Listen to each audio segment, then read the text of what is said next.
Sure, sound is good. Yeah. So, welcome to, I guess, episode one of um, This Is Now um, podcast. I don't really know what I want to name this thing. Um, this dot now, this is now, or this. Um, the purpose of the podcast will be just to uh, relieve suffering. You know, uh, social media, society these days. I think there's just a lot of anxiety. I think there's a lot of um, you know toxic lines of streams of thinking, and I'm not here to eliminate suffering at all. That's not really why I'm here. The reason why I'm here is to ease some suffering. I think that it's pain. There's a horrible beauty of some pain, but I think that there's also a amount where it's too much, where you can't even get through a day, or there's times where you'll have like an episode and it's hard to get through. So I'm the purpose of these talks, these lectures, will be just to relieve some of the suffering. And the first thing that I want to talk about is my experience, and why and how I got to a point where I was able to reduce 70% of what they would call like anxiety, and suffering and pain that I was struggling with. And a lot of it has to do with the thinking mind, right? The mind is it's a wonderful servant, but a horrible master. That's how I like to say it. We've been able to do a lot of things with a thinking mind. We've been able to put a man on the moon. We've been able to cure illnesses. We've been able to create great, pieces of art and things like that.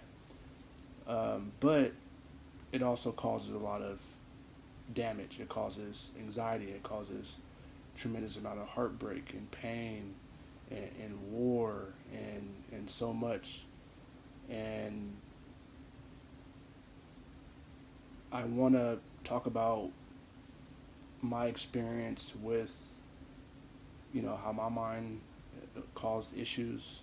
I've always considered myself a pretty heady person, intelligent person. I'm an engineer by trade, but I've also been a super overthinker. If you think about it, the mind, we developed the mind, we developed thoughts. The mind is something that has evolved over time as a species, as a human race. Before there was, the conversation in the head, we were grunting and, gesturing, and then we developed language.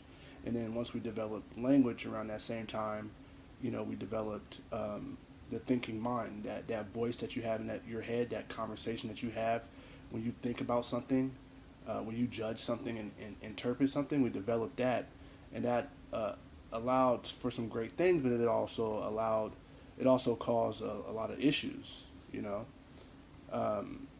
and with me, I've always been someone who's been pretty blessed, pretty highly favored.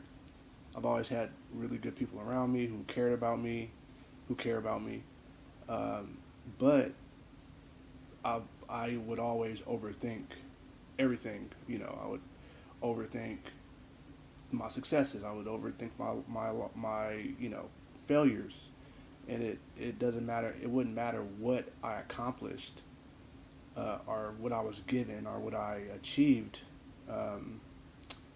It was always me thinking about it as if I can want more. The mind wants more. The mind wants to break everything down to the ridiculous, and you never get down to the end of anything. You just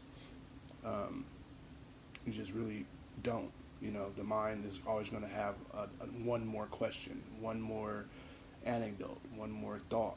You know, so um, I had a time where I couldn't.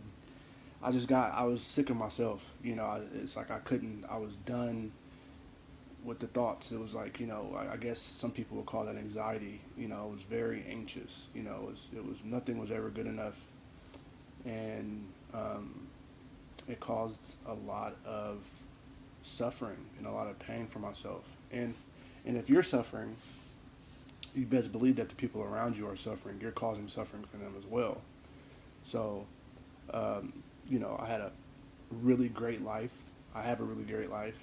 But when I'm talking about when I had my awakening, when I had a realization, and I got to the point where I was like, I'm sick of myself. So then I started to realize there was a duality. There was myself who was interpreting, and then the sick part of myself that I was interpreting. I'm sick of myself, and it was it was a split.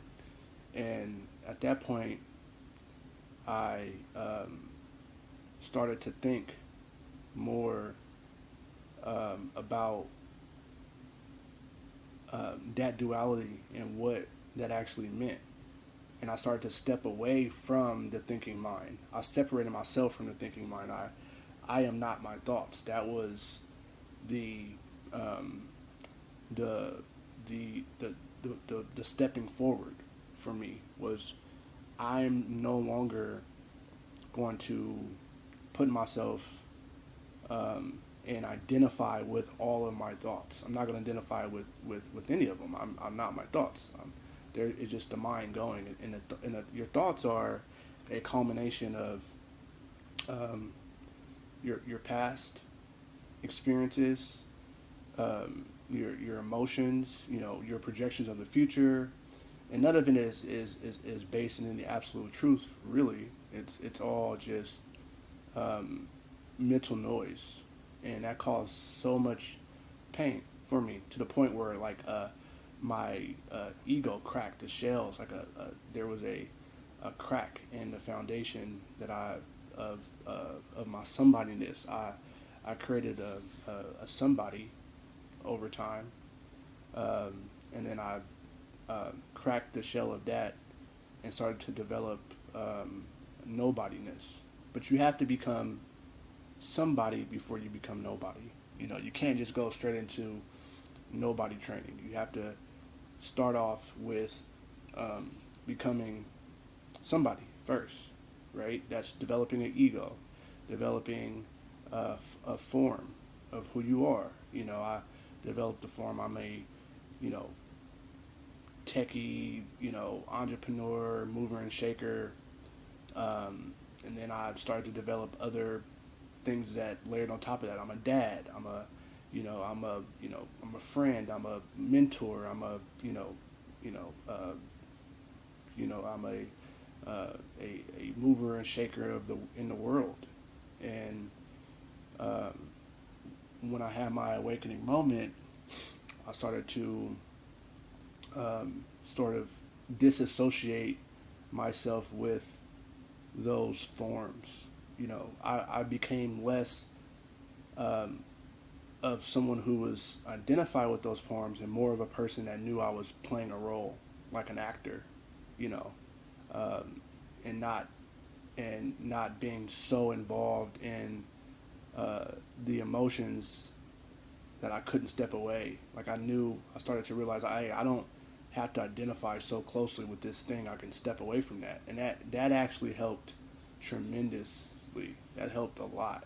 That gave me a lot of freedom. The point is not to,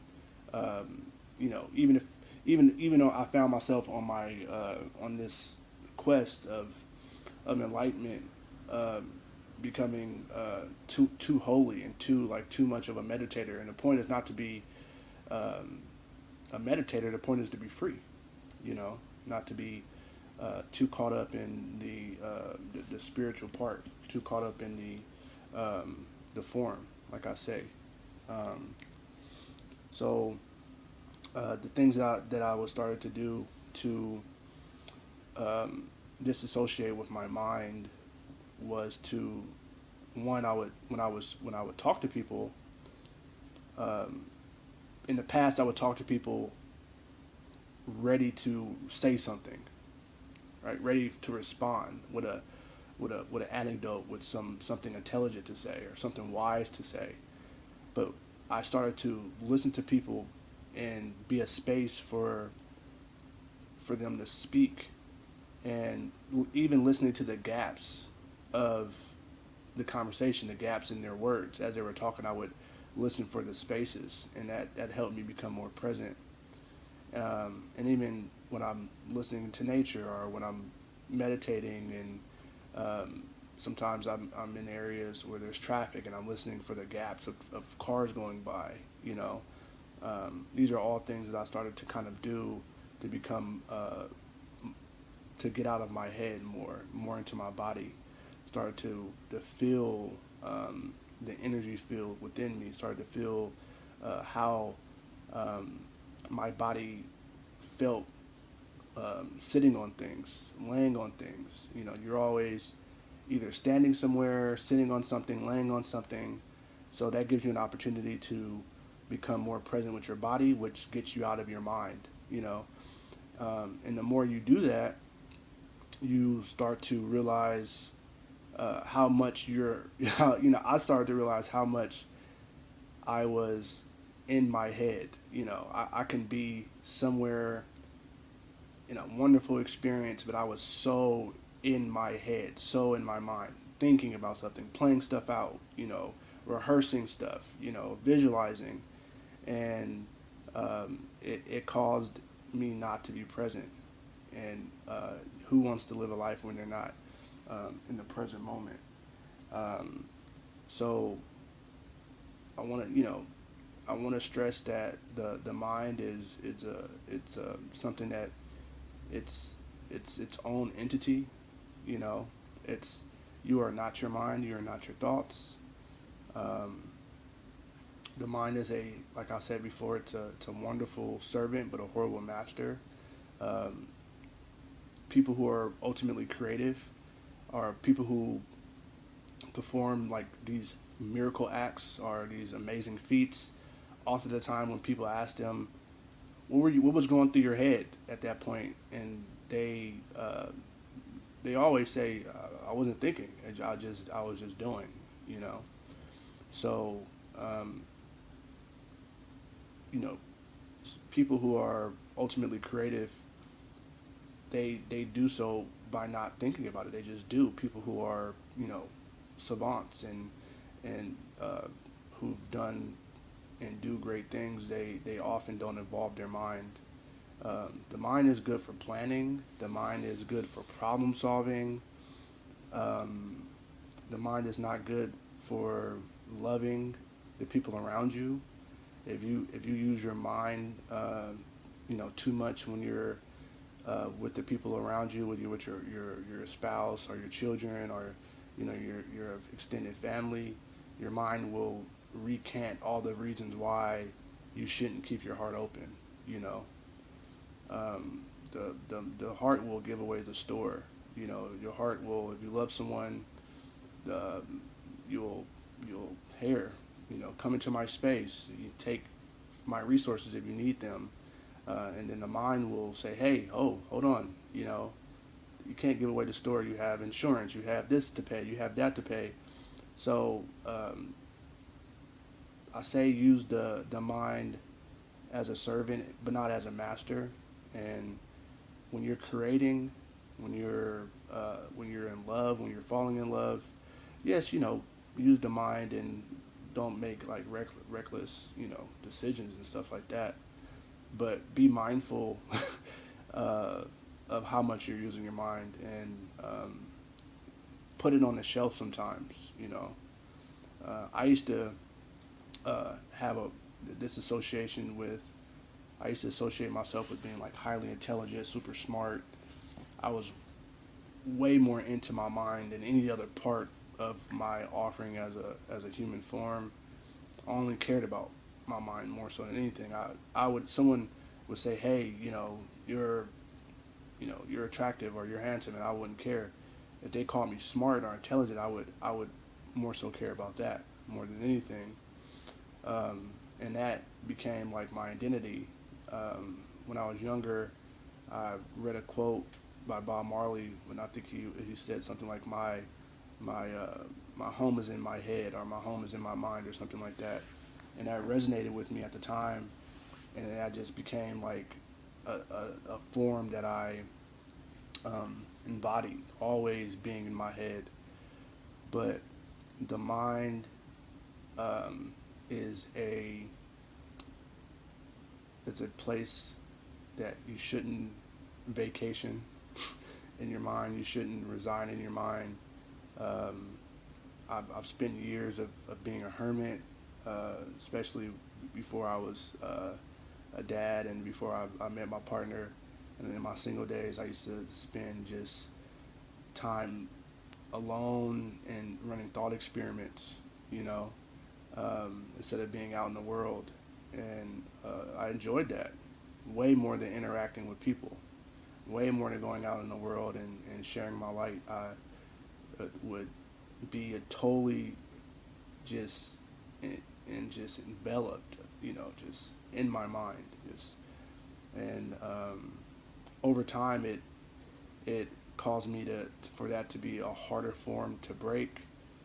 But the suffering that I inflicted upon myself by overthinking about stuff, um, by over analyzing stuff. Every time someone would say something to me, I would pick it apart. Anytime someone would do something, I would pick it apart. I would question anything that would happen. I would, analyze it. I would, diagnose it, and my mind would chop it up, and it just created a lot of issues. So, although the mind is a wonderful, wonderful tool, that's just what it is. It's just a tool. So, that is the first step for me to relieve my suffering. It's the first step that I would start with anybody. If anybody said I have anxiety, I'm an overthinker, I would start off by asking them, um, do you know that there's a that you are separate from your mind, that your mind is an entity. It's you, and then it's your mind, and then do you understand that you are not your thoughts? You can have a thought, let it sort of go by like a cloud in the sky. You don't have to attach yourself to every single thought that goes by. You could let a thought go by and it might come back again. You don't necessarily want to push it away, because that's the thing that I did at first. I would try to push thoughts away, by meditating, and that's not the way to do it, because the mind is going to do a thing. It's going to give you more where you're trying to push away. What you resist persists. So then I would just sit with my thoughts and surrender to them. And just like a cloud going by, I would just watch it and it would float by. And as time went on, I started to get to the point where I can become thoughtless and have no thoughts. I got to a point, and I'm getting to a point where I can go whole minutes without thinking, and it's wonderful, and it's incredibly liberating. It's amazing, and it's where I would hope anybody who has anxiety would get to. You don't need medication. It helps for sure. Um, there's vices like running and doing exercising and putting on music and all of that. There's a bunch of things that you can do to get out of your mind, but ultimately those things are vehicles. It's like once you cross the river, you don't need that anymore. You could leave the boat. You don't Once you cross the river, you don't carry the boat with you. You don't get out the river and then put the boat on your back or the canoe on your back and carry it around. You don't need it. You just used it to cross the river, and now you're free. The point is not to use these things, these vehicles, these traps. Is what I like to call them. You don't use these traps, Ultimately, you take a trap, you realize that you're using it, and you use a trap to get out of the ultimate trap, which is to relieve yourself of overthinking and the suffering. Even having a conscious awareness of the breath. I spent a good amount of time uh, in meditation, days at a time in meditation, most of the day meditating, just following the rising or falling of my abdomen. Laying flat. I think some people call it a Pharaoh's meditation, and just witnessing the rising and falling of my abdomen, and I would count from 1 to 10, and whatever I would catch myself mind wandering, I would remind myself to get back, and then again, and then I was able to train myself to go without thought. Another really really good thing that I discovered was koans. Koans are given to monks that are in training from their master to stop what they call word drunkenness, where someone's just sort of spitballing all the time, and a wandering mind. And a koan is it's really, you can't do nothing with the koan. It's the idea of it is for it to stop the mind wandering. And the most famous one, I think, is what's the sound of one hand clapping. So to chew on that and to think about that, and there's so many stories, you could look them up, Zen stories about people trying to solve that koan. It's like, what's the sound of one hand clapping? I have it written in my bathroom actually, and people that I know, they'll try to answer that question, but there's ultimately no answer to that question. But that's the point. The point is for the mind to still, to stop, you know. And there's I know probably about 50 koans that I'll share over the time of me doing my lectures, and there are probably my favorite way to stop the mind. Ultimately, I golf. That's one thing that I do. I can't like move to, or maybe I could if I really wanted to, but I'm not going to be someone, at least right now in my life, to move to Tibet or to the eastern part of the world and give up all my worldly positions and desires and meditate all day, which is to part of me finds that desirable and sort of cool, but I like the messiness of the world a little bit. I like to mix it up in the world a little bit, and I don't ever see myself ever getting too holy. I don't think that's like my going to be my thing on this spiritual path that I'm on this incarnation. I don't think it's for me to sit and meditate all day. That's the ultimate way to stop the mind. It's a training. It's a years of training, and but you have to give up a lot to do that. To go to a Buddhist monastery and live a life of sort of simplicity, and because the world will feed the mind. People often ask me about social media, like how do I feel about social media and the mind and how that goes, and should they take time away or eliminate social media altogether. I say don't ever run from anything, really. Don't run from Debo. Face your bully. Face the thing that is causing you to have those anxious thoughts about people doing you wrong and not being enough and not being where you want to be and things like that. Don't run away from it. I think there's a time you should probably do some fasting from social media, just like you fast from food, fast from things. But ultimately, you should be able to experience the world in see things as they are, and don't get so enveloped and so involved and so emotionally attached, clinging. Buddha said the reason why we suffer is because we ultimately cling to things. Clinging, when you cling too much to your emotions, when you cling too much to ideas and thoughts, it causes suffering. You know, when you get to the point where you no longer cling, then you'll be able to move without the world and suffer a lot less. You know, and that's one thing that I've been able to do, and that's why I'm at a point where I can like start a podcast about whatever it is that I'm ultimately going to be talking about. But my goal ultimately is to help ease suffering, not to eliminate it. I think that if you need to suffer, it's there for you. um, when you need it, it's there. And how you know you need suffering, you'll suffer. You know, you'll experience the pain.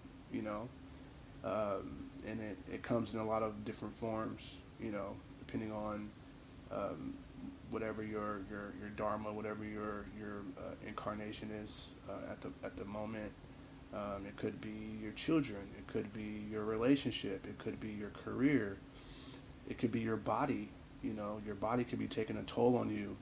You know, and these are all things that are needed to become closer to God. To become, we didn't, come into this life experience for things to just be easy and to everything, us to get everything that we want and nothing to be. You need the challenges of life, to propel you closer to Source, closer to God. So, you are not your mind. Do things to stop thought, to slow down thought. Meditate. Take some time to focus on your breathing. If you have an Apple Watch, that app that will stop you and say, "Hey, take some mindful breaths," and it'll vibrate and sort of do like a calibration type thing. That is a great.